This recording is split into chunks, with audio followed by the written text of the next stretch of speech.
You needed help, so you found someone. Maybe it was a developer. Maybe it was just someone to handle admin. Maybe you just needed an extra pair of hands just so you can breathe. You talked it through, agreed on a number, and said start Monday. There was no contract, no probation period written down, no clause for what happens if it doesn't work out.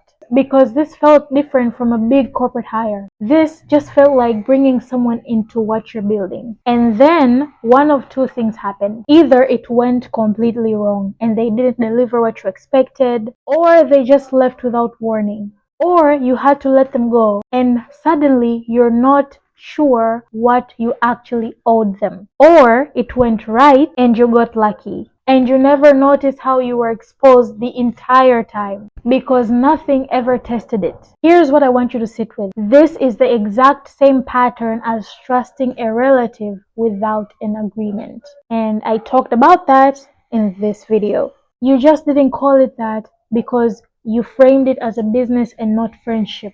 But the moment money and work started exchanging hands, the law was involved whether you invited it or not. In this video, I'm going to walk you through 3 things the law already assumed about that hire, even though you never wrote a single one of them down. The first is notice periods. Under Tanzania's Employment and Labor Relations Act, if you want to end someone's employment, you generally can't just end it on the spot, unless it's a case of serious misconduct. You owe them notice or payment in place of that notice. And the length depends on how they were paid and how long they were with you. If you never agreed on this upfront, you didn't avoid the obligation, you just never knew what it was.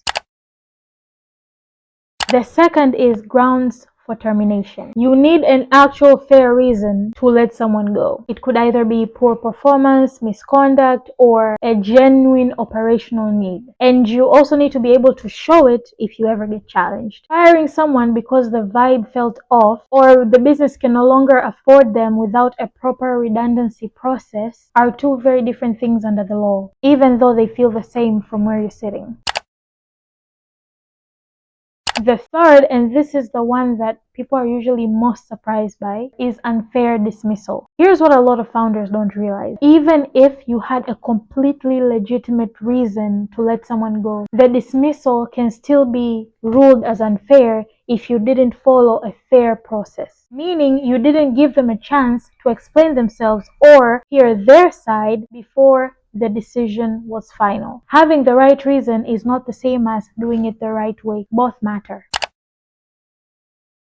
So the absence of the document did not protect you. It just meant that you didn't know what you'd already agreed to when you said start Monday. And this is not about being suspicious of the person that you're hiring. It's understanding that hiring is one of maybe 10 moments your business will move through as it grows, each one carrying its own legal weight, whether you're paying attention to it or not. I'm Scholastica Madundo, an advocate and corporate legal consultant, and I work with business owners who want to be covered before that moment arrives and not after it's already tested them. If you're about to bring someone on, or you already brought someone on and you're realizing, oh my goodness, I did not put anything down, come talk to me. This isn't a one-time fix. It's the kind of thing that keeps showing up as your business grows, and that's exactly what ongoing legal support is made for. The link is in the description. Come tell me where you're at and then we'll take it from there. I'll see you in the next video. Bye.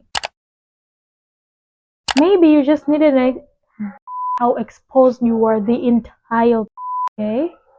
In this video, I'm going to walk you through 3, and that's exactly what ongoing legal under Tanzania's Employment and Labor